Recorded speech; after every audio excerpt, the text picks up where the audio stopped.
Welcome to the Financially Free Journey podcast, and I am your host, Courtney Dyer. This podcast aims to dispel the seemingly complex topic of personal finances, money management, debt, credit, investing, and even retirement. And in today's episode, we are going to be talking all about building wealth. If you're tuning into this episode, I am safe to assume that building wealth is something that I would say is important to you, but you may be wondering how to start. But what does it mean to build wealth? Building wealth is the process of decreasing your liabilities, aka your debts, while you increase your assets, which is your cash and in your investments that you hold, like real estate, for example. And this process can be confusing at times, and because there are so many different opinions out there on how to do this, it can be almost paralyzing to take that first step. Instead of just doing research on how to build wealth or taking advice from others who have already tried building wealth, that's the route that I'd like to go. Let's look at the advice of people who are self-made millionaires and who have already built their wealth from scratch. A fundamental rule the wealthiest understand is, of course, living below their means. The objective is building wealth, not spending, and being prudent with your savings and investing. Accumulating assets is how you build wealth, and if you're living paycheck to paycheck, you are never going to amass assets.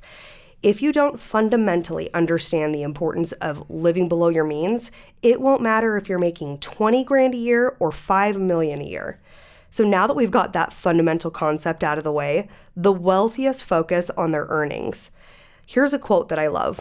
While world-class thinkers understand the importance of saving and investing, their direct mental energy is towards accumulating wealth through serving people and solving problems. And this was said by the self-made millionaire Steve Siebold in his book, How Rich People Think. Steve actually dedicated 25 years of his life to studying the wealthy and their money habits. So I would say that his word is pretty solid. Just to recap, live below your means and focus on earning. If you are dedicating yourself to serving people and to solving real world problems, the earning potentials are honestly unlimited. So let's go into some strategies to building wealth directly from self-made millionaires. Number 1, develop multiple streams of income. And I know this isn't the first time you've heard me say that on this show, and guess what? I'm going to continue to say it. Ray Higgin said if you don't have any residual or passive income, or at least a plan for residual income, you're living a risky life. There is no security in a job, even if you have a high-paying one. Be smart and don't rely on just one source of income. I love that quote. Grant Cardone also stated that you won't get rich without multiple streams of income. He suggests not just to add sources of income, just to add them. Let me go into it a little further. He said, you want what are called symbiotic flows. I love the way that sounds. You don't just add disconnected flows. Instead, find other ways that you can add income to your job that you already have. So let me explain what that is. Symbiotic cash flows are sources of income that interact with each other and they flow together. So for example, if you currently work in IT for your company and you're looking to create a second stream of income, you could look at consulting privately for IT clients. You could also look at creating an online course for beginners in IT or consulting. Symbiotic cash flows interact together nicely and they capitalize on the talents and the skills that you already have. So think about the skills and talents that you have. What do you already do each and every day in your 9-to-5 job? How could you create an additional stream of income by using those same skills and talents? So map out your multiple streams of income and create a plan on how you're going to achieve those streams. And here's a bonus tip. Google your job title followed by contract work. So for example, IT consultant contract work, or software developer, contract work. This is a great way to start researching how you can create your symbiotic streams of income. Let's go on to the second tip from self-made millionaires. Invest your money every single day. So according to Grant of Millennial Money, the single most important hack that he ever came across was to build his wealth by breaking down his money goals into bite-sized daily goals and habits, which included investing his money. So Grant started with a goal of setting aside $50 a day, and at first that was really hard for him, and sometimes he couldn't achieve it. Grant said, at first, some days I could only do $5, but I rarely missed a day. Then I started trying to make as much money as possible every day so I could invest it. I stopped thinking long term and thought every single day about making that $50 threshold. His daily goal of $50 soon became his daily minimum, and Grant started saving $70 and $80 and $100 a day, and then his side hustles started really taking off, and he started depositing $500 a day, $5,000 a day, $20,000 a day, and the rest is history. So for those of you that are not familiar with Grant's story, in just 5 years, he went from $2.26 to his name, all the way to amassing over $1 million in just 5 years. That track record catches my attention and gives validity to his money advice. So, in the words of the great Warren Buffett, if you don't find a way to make money while you sleep, then you will work till you die. Investing your money, regardless of the type of investment that you choose, it is essential to building your wealth. Choose an investment and an asset class that you're comfortable with and start throwing money at it. Time in the market is critical. Time is your friend. So stop waiting till tomorrow, next month, or next year, or when you get a raise, because that is not a good plan. Okay, tip number 3 from Self-Made Millionaires: pay yourself first. So the best-selling author and money guru David Bach wrote in The Automatic Millionaire, and if you haven't read it, I highly suggest it. It's an amazing read. He wrote this: there's one proven easy way to get rich, and that is to pay yourself first. The meaning of that is simple. When you earn $1, the first person you pay is yourself. Most people don't do this. In actuality, what most people do is the complete opposite of this. What most people do when they earn $1 is they pay everyone else first. They pay their landlord, the credit card company, the telephone company, the government. But then they pay themselves whatever's left over, if there's anything left over.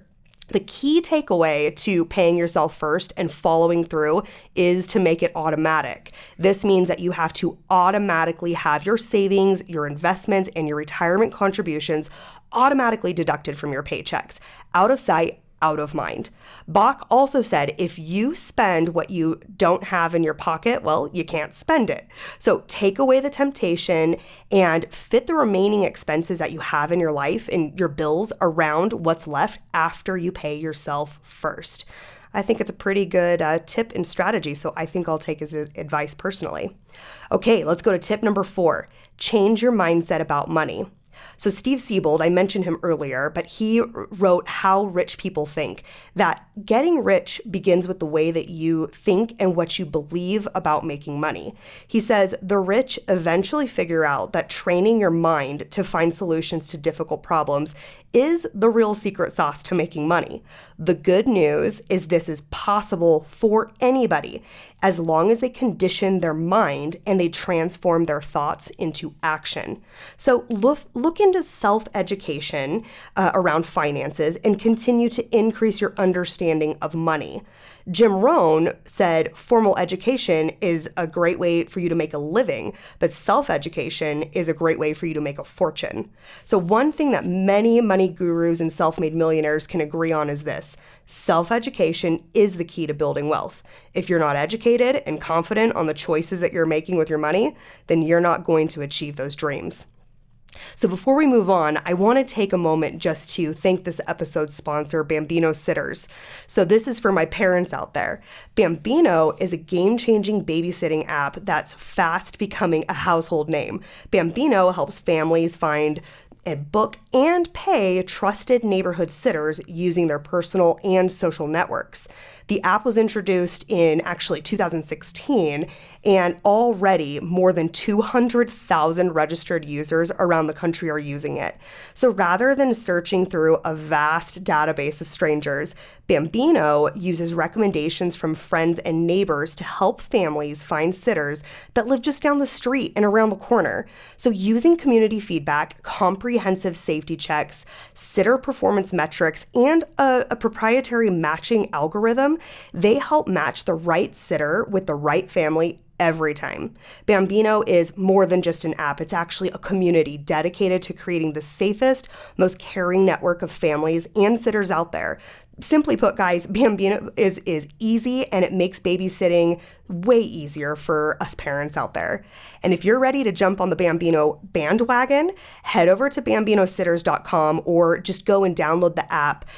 You can sign up using a simple process, and it doesn't cost you anything. Once you download the app, you'll have access to all of your neighborhood sitters, and you'll be able to see what other parents are saying about them. So send your request to multiple sitters, and you aren't going to be charged until the sit actually takes place. One loyal Bambino sitter actually sums it up this way. It's a life-changing app that's connected me with the best of the best, and they're on my block. It doesn't get any better than that. So download the app, and you can actually get $10 off your first booking when you use the code financially free. So thanks, Bambino Sitters, for sponsoring this episode. We really appreciate your partnership. So let's get back to the tips, guys. I have had so many people send in questions, and so I actually wanted to take a moment this episode to read a question that I received on Instagram, and this is what the question was. It says, "Hi, Courtney. My name is Amanda, and I love listening to the show. My question is about building up my income. I've heard you talk about starting a side hustle, which is what I want to do, but I don't have any extra cash to invest into starting it. How do I start a side hustle, but on a shoestring budget?" Well, Amanda, I'll tell you what, most side hustles are started on a shoestring budget, and that's why it's so hard for people to do, but it's absolutely something you can accomplish. And thank you so much for your question. I am sure if you talk to the majority of small business owners, they are going to tell you that they started their business with a pinched purse. And the trick to starting a side hustle on a shoestring budget is to capitalize on ways that you can earn additional income, but without a huge investment at first. So a great example of this is thinking about your talents and your skills. We talked about this earlier, that you already have, and then research how you can use those skills to generate additional income. So, let's say that you are great at making Excel spreadsheets. Yeah, I would say, you could Google freelance or contract work to utilize your skills and build Excel spreadsheets for other people. Now, this doesn't cost any money to do, and it can help you generate that additional income that you need. And maybe your dream business isn't, starting a, spreadsheet business, but you can build up the capital that you need to really get going on that goal and that dream side business that you have. So I hope that helps, Amanda. And again, thank you so much for writing in and asking that question. I love the interaction with you guys. And again, thank you so much for tuning into today's episode, guys. I would love for you to send me your questions for a chance to be featured during an upcoming episode. So send your questions to financiallyfreejourneypodcast@gmail.com, or if you're not already, make sure that you go follow us on Instagram @financiallyfreejourney. You can send me a direct message there, or Twitter @financiallyj, and I post daily tips and motivation to help you on your financially free journey. Until next time.